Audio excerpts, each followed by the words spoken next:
Subhanalladzi asra bi 'abdihi lailan. Kula terangno saking mulai asbabun nuzul. Rata-rata ulama itu berpendapat bahwa asal mula Isra itu sebagai hiburan. Hiburan dari Tuhan, Allah nyukani pelipur larang niku saat Nabi ngalami dua kesusahan. Itu periode Mekah itu periode tersulit Nabi karena beliau itu sudah minoritas, kaum minoritas kecil, miskin, terus pendukungnya tidak ada. Satu-satunya yang menggaransi, yang menjamin Nabi tidak dibunuh itu karena beliau dilindungi oleh sinten pamanipun, gini sinten Abu Thalib. Dan termasuk lagi secara kasta sosial ekonomi beliau tinggi karena punya istri yang saudagar kaya. Gini ku Sayyidah Khadijah. Tapi ternyata orang yang selama ini benar-benar di belakang Nabi, baik secara materi maupun moral, sing entek-entekan berjuang, ternyata wafat. Khadijah Abu Thalib wafat. Terus dikenal tahun itu tahun Amul Husni, tahun kesusahan. Sudah gitu niki sing termasuk ilmiah. Sudah gitu secara ilmiah psikologis kejiwaan Nabi terguncang. Niki rungokno tenan niki ngaji nggih. Terguncang itu karena secara mitos nggih, keyakinane tiyang Arab niku pun kadung kedikte embek keyakinan yang ditanamkan ulama-ulama Yahudi dan Nasrani. Nggih, kula baleni malih nggih. Kafir Mekah itu orang-orang bodoh, orang-orang enggak terpelajar. Mereka itu punya satu mitos, satu keyakinan yang ditanamkan oleh tokoh-tokoh intelektual Yahudi maupun Nasrani. Apa keyakinan itu? Bahwa kenabian itu yang paling mungkin kalau orang itu dari turunan Bani Israel. Orang mungkin Nabi kok ora turunane wong Yahudi utawa wong Nasrani. Sehingga ketika Nabi mendakwahkan diri sebagai Nabi, mereka bilang antakulu innama unzilal kitabu ala ta'ifataini min qablina. Nak jenenge wahyu harus tidak jauh-jauh sangka turunan-turunan Yahudi. Sebab itu banyak cerita di Quran, cerita konsultasi tiang kafir Mekah pada tokoh-tokoh Yahudi. Setelah konsultasi ya disesatkan. Orang mungkin Nabi kok nemu ummiyin, mung bintuk-bintuk untuk napa? Wahyu. Padha-padha dadi nabi rak kita, ora Muhammad. Ini kalau cerita sejarah. Sehingga saat Nabi ngaku Nabi, niku kayak sudah jadi mitos. Nabi itu tidak boleh jauh-jauh dari Palestina. Karena Nabi Ibrahim orang Palestina, Nabi Isa orang Palestina, Yahya Zakaria juga orang Palestina. Nabi Musa juga orang Palestina. Semuanya itu tidak jauh-jauh dari komunitas Baitul Aqsa. Ini ku masjid Baitul Maqdis atau Baitul Muqaddas. Lah itu wong kafir pinter.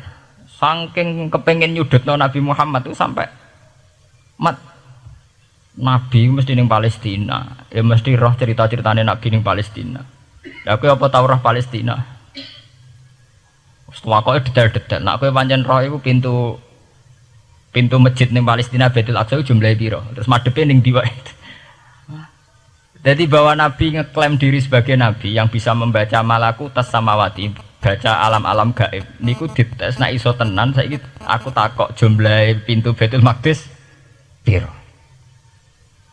Niki peringatan kangge santri-santri bahwa semua nabi itu di luar dites fisik. Artinya zaman Nabi sholat ning masjid kayak teletong unta terus disiksa Abu Jahal itu hanya ujian-ujian fisik. Tapi di luar itu sebetulnya Nabi juga mengalami ujian-ujian intelektual. Ya kayak cerita-cerita di hadis Sahih, Nabi itu sering didatangi orang Yahudi ditanya, "Mat, saya punya 5 pertanyaan. Yang tahu itu hanya Nabi. Kalau kamu bisa jawab ya Nabi, kalau enggak ya tidak Nabi." Termasuk takokane, apa pertama yang dimakan ahli jannah saat masuk surga? Takokane aneh-aneh. Terus kenapa anak itu kok kadang mirip bapaknya, mirip ibunya? So, takut aneh-aneh. Dan itu berlanjut terus sampai Nabi di periode Madinah. Nah sebab itu Nabi itu secara intelektual itu diasah Tuhan lewat proses Isra, di mana Nabi saat itu secara fasih bisa menjawab jumlah pintu Masjid Aqsa sekian.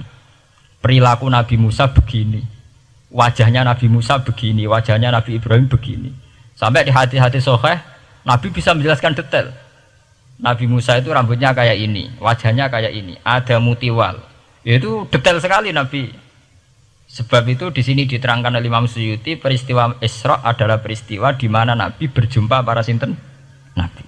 Itu asal usulnya kenapa? Karena sudah kayak menjadi mitos, Nabi itu tidak boleh jauh-jauh dari tradisi Yahudi, tradisi Palestina.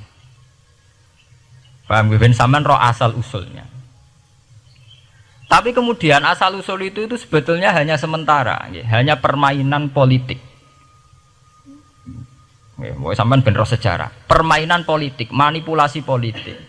Sebetulnya Nabi itu ya tidak jauh-jauh dari beliau adalah keturunan Israel. Israel itu bukan menunjuk sebuah negara loh, sampean pun salah paham. Israel dalam bahasa Quran itu menunjuk auladi Yakub. Israel menjadi negara kan baru kemarin setelah diberi kemerdekaan Inggris, paham ya? Israel sebagai negara kan baru apa? Kemarin. Sehingga istilah Israel di Quran maupun di hadis adalah menunjuk auladi Yakub. So intinya di antara anak Nabi Yakub ono jenenge Yahuda. Yahuda di turunan-turunan itu mimbani Yahuda niku diarani bani napa? Israel. Ternyata setelah dirunut, Nabi Muhammad itu ada beda jauh dengan keluarga Israel. Karena Nabi adalah turunannya Nabi sinten? Ibrahim. Okay. Nabi Ibrahim niku gada putra kalih sing gada turunan gini ku Ishak kalian Ismail. Ismail kalian Nabi Ibrahim disalap teng Mekah. Gini ku sing disebut Quran inni askantu min dzurriyyati biwatin ghairi dzi sar'in inda baitikal muharram. Terus saking Nabi Ismail nurun-nurun ngantos Sayyid Adnan. Ya, mulane nak teng berjanji disebut wa adnanu bila raibin intadzabil ulumin nasabiyah ila dzabihi Ismail nisbatuhu wa muntama.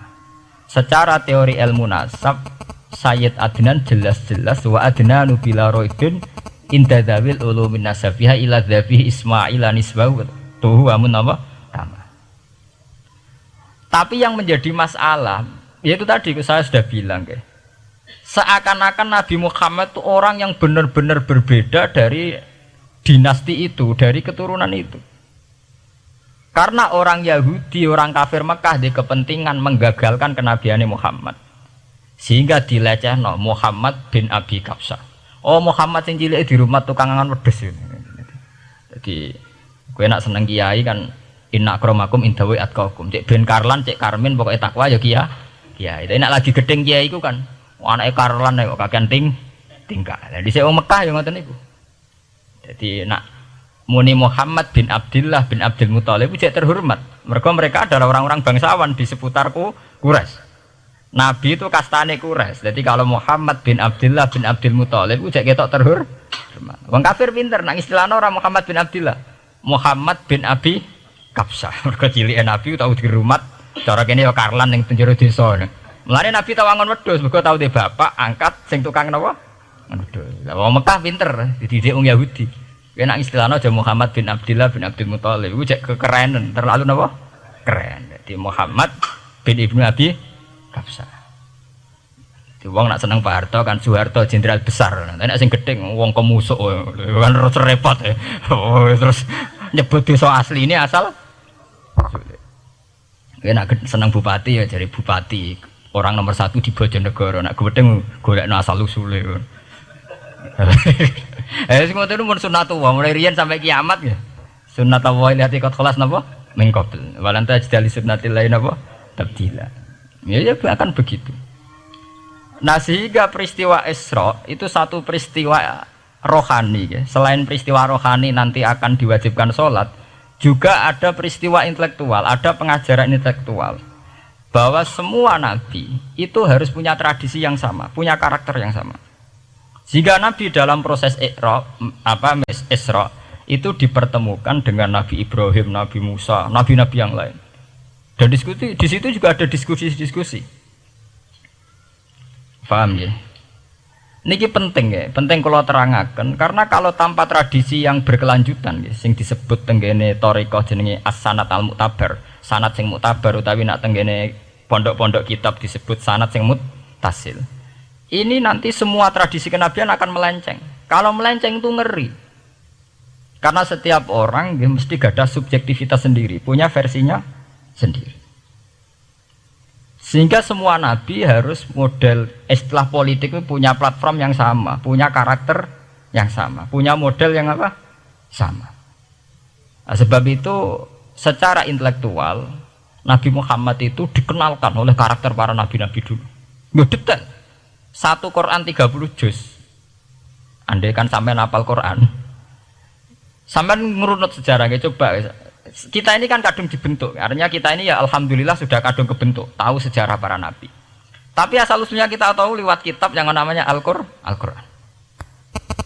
Supaya apa? Nabi Muhammad itu dibimbing bahwa Quran atau ajaran beliau benar-benar musaddiqal lima baina yadeh, benar-benar selaras dengan ajaran sebelumnya. Mulai ajaran yang bersifat samawi sampai hal-hal yang basariyah, yang menyangkut tabiah apa? Basariyah. Kalau contohnya ngeten, misalnya begini. Nabi Muhammad disejarahkan Nabi Ibrahim, beliau punya problem. Problem itu berupa punya bapak atau paman yang tidak Islam.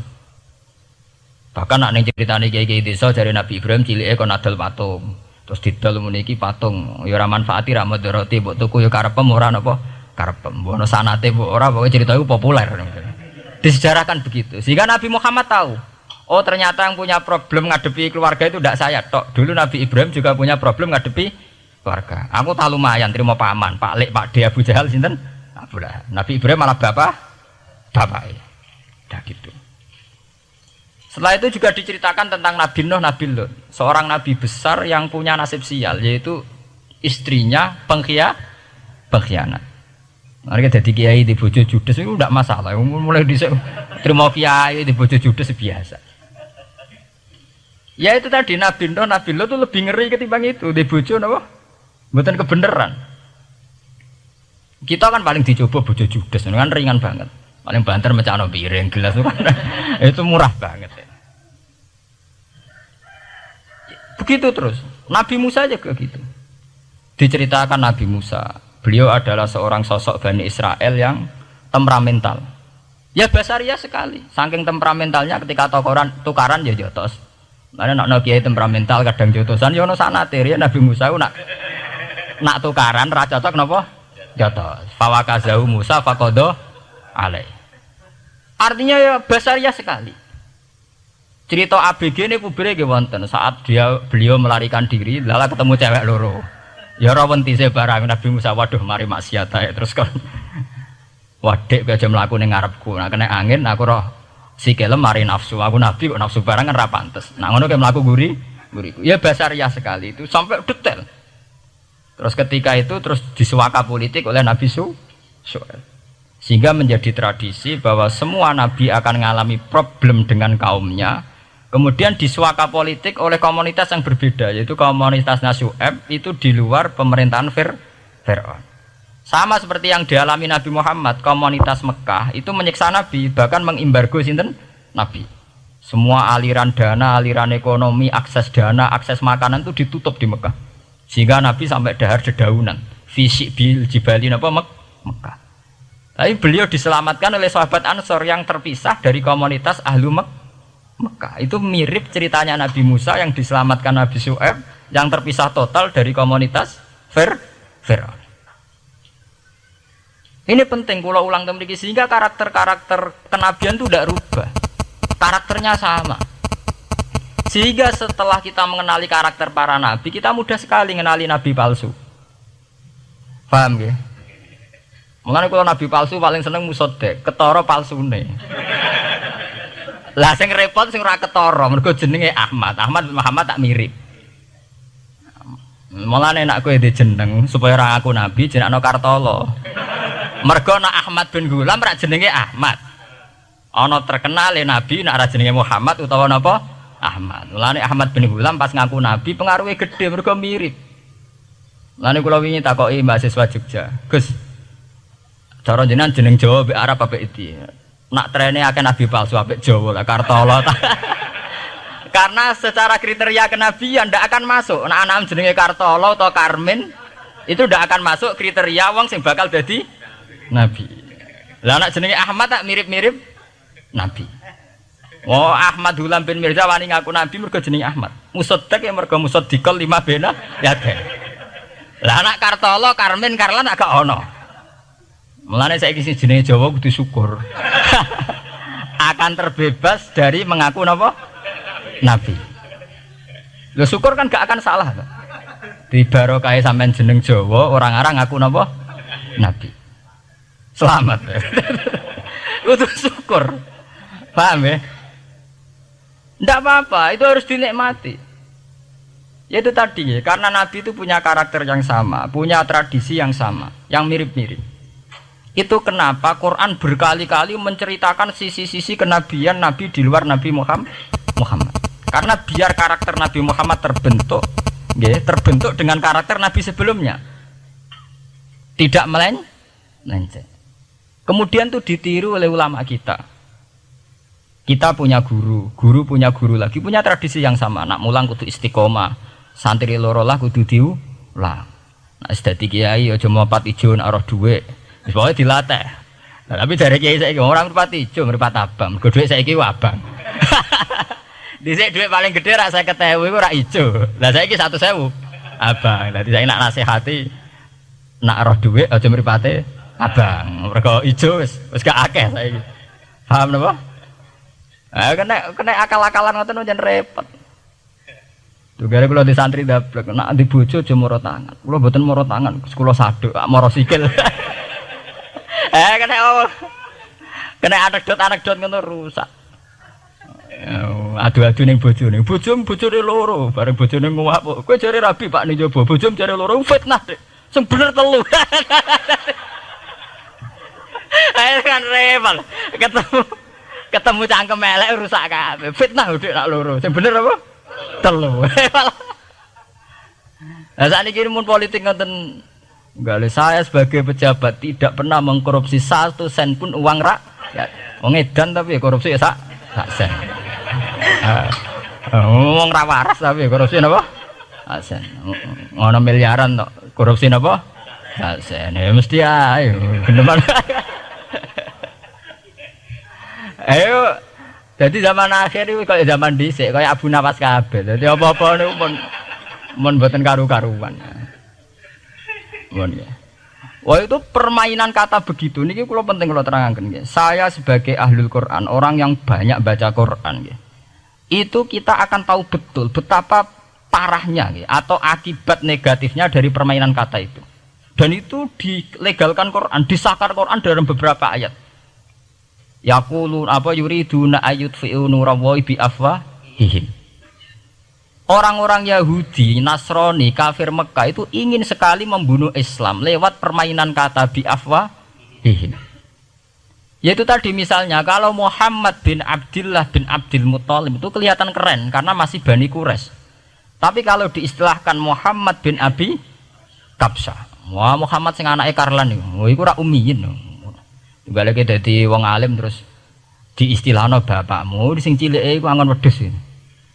Ya terus repot terus ajur kah? Kabeh. Itu biafahim. Efektivitas biafahim itu sampai tenggene Tarikh Suyuti wonten keterangan wa min dzalika irtadda jam'un minas sahabah. Dari permainan kata yang ditanamkan orang Yahudi itu sampai banyak sahabat yang murtad. Istilahnya itu jam'un minas sahabah. Meskipun setelah murtad itu ya divonis tidak sahabat. Misalnya menyangkut nasa mansuh. Orang Yahudi pinter, du'afaul muslimin, orang-orang muslim yang imannya masih lemah. Delok le nabimu, wong kok pelin-pelane ngono. Dhisik Ka'bah madhep Baitul Maqdis. Iku wis bener iku, mergo kiblate Nabi Musa. Nabi-nabi dhisik kiblate Baitul Maqdis. Nah saiki gara-gara dekne kangen keluargane pancen dekne cak Mekah, saiki kangen Mekah. Terus kon manggon omahe buyut-buyute. Dadi saiki kiblat diadepno omahe buyute. Kangen-kangene dhewe tunggu urusan kiblat jare. Jadi pas Nabi itu masih di Medina. 16 bulan Nabi salate madhep Baitul Maqdis. Suatu saat tok wahyu falan waliyana kiblatan tarduha. Fawalli wajhaka satral Masjidil Haram. Sakniki kan madhep teng Mekah. Sajane iki normal saja. Artinya normal ya normal. Tapi orang Yahudi memanipulasi bahwa itu fakta bahwa Muhammad itu memimpin agama dengan cara tradisinya sendiri. Mergo dekne kangen keluargane ra iso muleh. Terus salat madhep daerahe dhewe, nggo pelipur lar. Jare sahabat sing duwe hafal muslimin diangen-angen ya iya. Nah niki kula peringatan tentang santri-santri ya. Sebab itu kalau sampean jadi kiai itu santri harus punya wawasan intelektual yang luas. Semenjak itu Quran mewahyukan secara nalar sejarah. Ya niku sing disebut ayat inna awwala baiti wudi'a lin-nasi lalladzi bi Bakkata mubaraka wa hudal lil alamin fihi ayatum bayyinatum maqamun apa Ibrahim. Akhirnya Nabi Muhammad nantang ning tokoh-tokoh Yahudi. Apa salahnya saya punya dua kiblat? Baitul Maqdis adalah kiblatul anbiya karena dulu Nabi Musa di situ, Nabi Isa di situ. Sekarang saya menghadap ke kiblat yang lain karena itu kiblatul Ibrahim dan dia lebih senior. Lebih apa? Senior. Sebelum ada Baitul Maqdis sudah ada Mekah. Mekah lebih senior, lebih tua. Terus disebut fihi ayatum bayyinatum maqamun apa? Ibrahim. Nabi Musa, Isa adalah periode setelah Ibrahim. Sebab itu akhirnya semenjak perdebatan itu orang Islam bangga. Makanya sampean kalau ngaji hadis-hadis sahabat itu bangga. Ana mimman shalla ilal qiblaten, nggih. Ana mimman shalla ilal qiblaten. Aku termasuk sahabat yang menangi dua kiblat. Mergo zaman madhep Baitul Maqdis ya kiblatul anbiya, madhep Mekah nggih kiblatul anbiya. Artinya apa? Perdebatan ini dimenangkan oleh Nabi Muhammad bukan karena mitos atau kultus atau taklid buta, tapi memang secara sejarah kiblat tertua adalah Mekah. Ini disebut inna awala baiti wudi'a lin-nasi lalladzi apa? Bi Bakkata mubaraka wa hudalil alamin fihi ayatum bayyinatum maqamun apa? Ibrahim. Artinya Quran tidak pakai teori mitos. Pokoknya Nabi ini saiki aku ya terserah aku, itu tidak begitu. Paham ya? Tapi diterangkan secara kesejarahan bahwa asal usul Mekah jadi kiblat itu rasional sekali. Bukan karena Nabi orang Mekah mboten, memang dulu-dulunya Nabi Ibrahim berkiblat di situ. Jika Quran jawab inna awwala baiti wudi'a lin-nasi lalladzi bi Bakkata mubaraka wa hudal lil alamin. Terus kula bolak-balik masalah Isra ya. Niku masalah-masalah yang selain pelipur rar itu ada petualangan intelektual, petualangan ilmiah, di mana Nabi Muhammad diperkenalkan oleh Allah, ya, diperkenalkan watak para nabi, pilihan hidup para nabi, bahkan tradisi-tradisi para nabi. Sehingga mangke teng hadis sahih wonten keterangan saat Nabi nyancang atau menambatkan khimar atau buruk itu ya di batu yang dulu dipakai para nabi untuk nyancang nopo khimar. Jadi tradisi itu dimulai dari barang-barang sepele. Carane nyancang buruk we nabi mirip sama dengan nabi-nabi yang apa dulu. Terus memulainya Mi'raj juga sama dengan nabi-nabi dulu. Bon niku sing secara ilmiah tarikhiyah. Sakniki sing menyangkut akidah firqah fil Islam. Nah niki kula terangno. Menurut ahli sunnah, orang yang mengingkari Isra itu kafir. Ya kafir, karena dzukira fil Quran. Isra itu dzukira fil Quran. Makanya tadi saya jarang sekali pakai bahasa Mi'raj. Ya, tapi nak teng Indonesia kadung menang merjep peristiwa Isra dan apa? Mi'raj. Pokoknya bahasa kadung salah, kadung menangan ya menangan. Kadung istilah Isra dan apa? Mi'raj. Sebetulnya yang disepakati ulama itu hanya Isra. Artinya yang memungkiri Isra itu kafir karena dzikra fil Quran. Lah kemudian Mi'raj. Mi'raj menurut keyakinan ahli sunnah itu terjadi. Setelah terjadi itu masalahnya biruhi wa jasadihi jami'an ma'an atau biruhi faqat. Nah, kemudian menjadi firqah-firqah yang macam-macam. Ada yang meyakini biruhi wa jasadi, ada yang meyakini biruhi napa? Faqat. Sampeyan kalau ngaji Al-Kawakibul Lama'ah karangannya Mbah Fadl atau kitab-kitab panduan ahli sunnah yang disahkan oleh NU. NU dulu pas musyawarah besar di Jemang yang dipakai panduan itu dulu yang disahkan itu Al-Kawakibul Lama'ah yang dikarang Mbah Fadl. Itu memang kita termasuk ngikuti yang biruhi wajah sedi. Tapi sebetulnya dalam kelompok yang biruhi fakot itu ada orang keren di dalam dunia ilmiah. Ini termasuk Aisyah meyakini biruhi apa? Fakot. Ya, tapi itu sudah masalah-masalah kemudian berkembang menjadi di luar masalah firqah, terus menjadi masalah said, masalah pengetahuan. Kalau masalah pengetahuan tentu kita ini terus masalah kan, artinya masalah itu kalau iman diukur dengan akal ya kadang tidak sambung. Wah itu mokal, orang dengan kecepatan sekian pasti hancur. Dan agama ukur akal terus ya repot. Wong dipendem jadi dibualung ya dibualung, dibakas tangi barang. Jadi sing disoal ora mek rotok kabeh napa? Disoal. Manjen masalah manusia itu masalah-masalah sing ya begitu. Oke. Mpun niku mboten penting. Nah, itu terus kemudian menjadi firqah. Terus kemudian ada hadis-hadis yang menerangkan proses Nabi dialek dengan para nabi. Kayak ketemu Nabi Musa, Nabi Ibrahim, terus Nabi Idris, Nabi Isa, Nabi Musa. Itu terus diterangkan di hadis-hadis sahih. Ini kalau balik tentang keterangan wau, sebetulnya pertemuan-pertemuan ini itu dimaksudkan Nabi biar punya tradisi yang sama dengan nabi-nabi sebelumnya. Karena ini penting ya. Sama nek sira rasane dadi kiai. Niku krasa banget. Misalnya kita ya. Kita akan dididik ala pesantren misalnya. Kita punya kiai-kiai yang punya tradisi. Misalnya nak rawong nakal, wong minum, astagfirullahaladzim, wong kok ngono kan gitu. Ya hanya begitu. Sehingga wis kaya identik angger kiai NU atau amalia NU iku rawani naboki wong sing nyabu. Ya rawani nyaduki wong sing lagi minum. Kemudian itu dianggap satu kekurangan atau apa, walhasil kemudian lahir kayak FPI. Orang yang tidak menerima metode itu. Tapi sudah kayak ada janjian tuh begitu. Kiai paling anti kemungkaran lah itu. Masa kiai paling kerengo sapa mbok terkenal kerengo. Mereka tidak punya catatan repot bahwa mereka pernah jotosi wong minum. Masih sing sering jotosi santri lah itu tetep ora tahu ono terkenal jotosi napa? Wong sing mabuk, wong sing minum. Itu sudah kayak tradisi. Dulu zaman Basim Asari Jombang terkenal ijo be abang, sing wabang ya abangan tenan. Sing ijo. Tapi tidak ada catatan sejarah kiai jotosan be pemabuk. Ya memang kayak kita sudah punya tradisi arah kemungkaran itu menang kalah itu lewat proses bil hikmati wal mau'izatil hasanah. Kita ini kayak punya tradisi arah kemungkaran milih model Nabi wa mahdi qaumi fa innahum la ya'lam. Itu ya kayak ada janjian begitu. Meskipun kita sebagai orang alim ya tahu nahi mungkar itu wajib. Nahi mungkar itu begini-begini, tapi ya praktek kita tidak pernah begitu. Kalau di Timur Tengah kebalikan. Mana ada terima karuan wong nakal. Podo soleh beda aliran halal dibunuh. Sehingga wong Sunni yang ngalalo daerah wong Syiah nggih ngalalo daerah napa? Wong Sunni. Ya sudah kayak tradisi. Sampai nak maca kitab fikih-fikih khas Arab. Mau biasa muni wong ngene iku muhaddarun damu. Padahal ya wong soleh, wong Islam di mazhab apa ini disebut darun apa? Damu.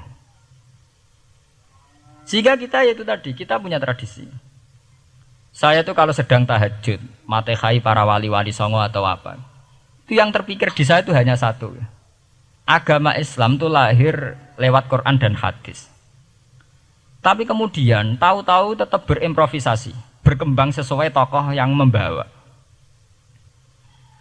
Sampai kalau melihat Islam di India dulu sampai perang besar-besaran, kemudian zaman Abul A'la Al-Maududi, zaman periode Muhammad Iqbal, sampai India pecah, kemudian jadi Pakistan yang bernegara apa? Islam, karena banyak konseptor Islam yang tidak setuju negara sekuler. Akhirnya mereka misah jadi negara Islam Pakistan.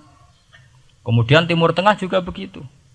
Karena Timur Tengah sudah Islam semua, masalahnya itu diislamkan ala Sunni atau ala Syiah. Iran menjelma sebagai aliran Syiah. Yang Sunni dianggap sesat, halal darah.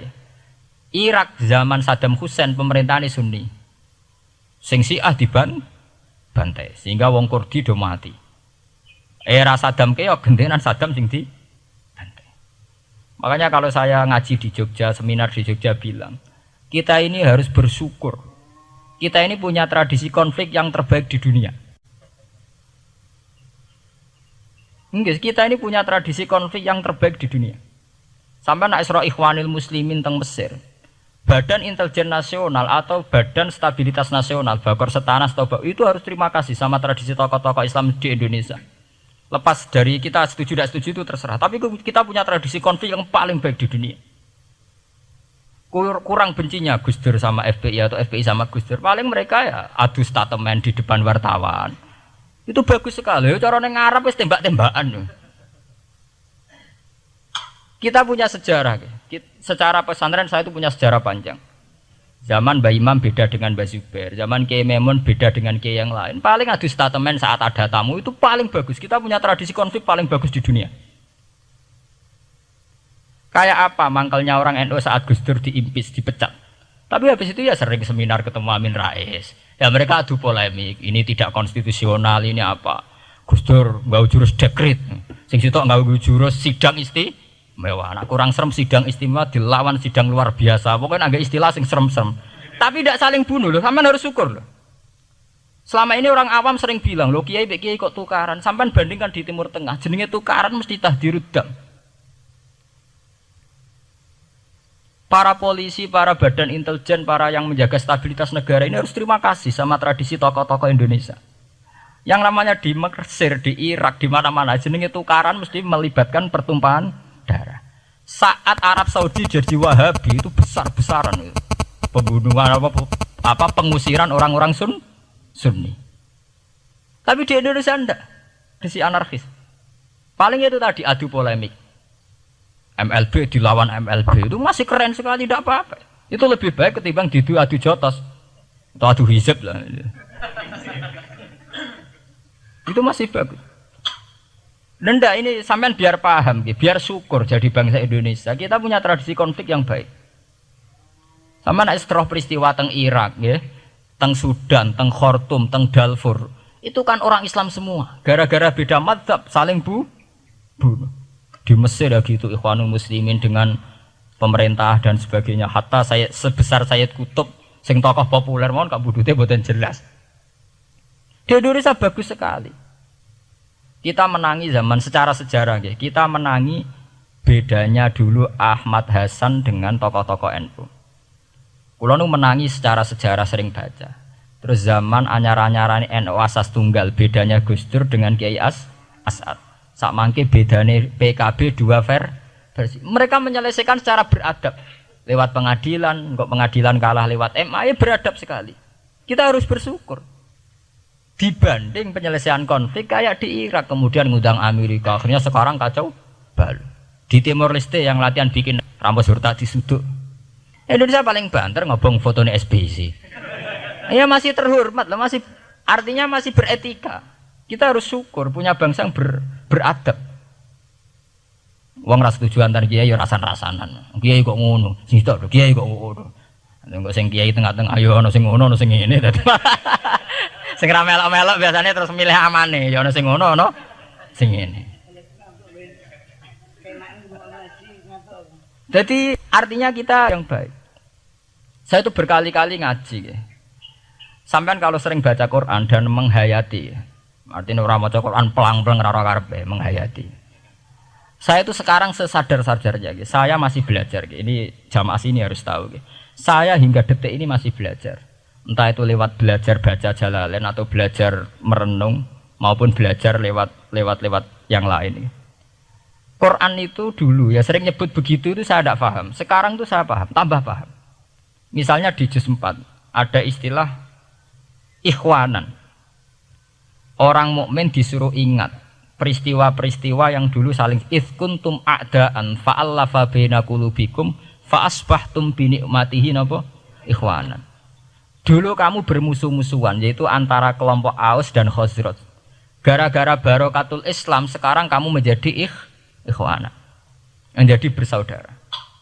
Sampean kalau melihat TV, merunut konflik di Irak, sering ada bom bunuh diri, itu kan ada asal-usulnya. Memang sekarang orang menimpakan kesalahan itu pada pasukan multinasional yang dipimpin Amerika dan Inggris. Tapi sebetulnya ada usul-usulnya. Sampai Amerika bisa masuk karena orang Irak tidak ikhwanan. Tidak apa? Yaitu ada Syiah, ada Sunni, mereka saling menikam, saling bunuh. Sehingga karena ada ikhwanan ini pihak ketiga masuk, yaitu tentara multinasional. Makanya saat di Jogja ditanya, cara jenengan sebuti menyangkut Ahmadiyah, menyangkut konflik di Jakarta, saya bilang, sekarang setiap orang bikin from apa forum, yaitu baik, kalau niatnya baik-baik. Tapi andaikan saya ditanya Tuhan nanti, hak kowe iku kelompok apa? Pokoknya angger NU atau Muhammadiyah ajak mayoritas, kamu milih salah sitok iku. Bukan karena mau saya oportunis milih yang besar, itu lebih baik, lebih maslahat. Karena kalau setiap orang merasa benar bikin kelompok sendiri akan menjadi kelompok banyak. Dan saat menjadi kelompok banyak, tentu konfliknya lebih tidak terpola. Tidak apa? Terpola. Umpama Hasim tukaran mbek Den Samsudin itu terpola. Tapi nek angger wong ngrasa duwe ketua dhewe tidak terpola. Bagaimanapun ikhwanan itu harus disyukuri. Nggih, dalam kondisi berteman. Sebab itu Nabi sering ngendikan ilzamu jamaahirul muslimin wa man sadda sadzafin. Mbok kamu itu ikut kelompok mayoritas saja. Jamaahirul muslimin cara bahasa netralnya mbok ya kamu itu ikut kelompok mayoritas saja. Karena kalau orang merasa benar kemudian bikin kelompok sendiri itu tidak ada selesainya. Lah akulah cara nuruti GR sebagai kelompok dhewe. Wong aku ya di umat, di pengaruh sing nyucup wis akeh. Tapi kalau semua orang merasa begitu kan repot.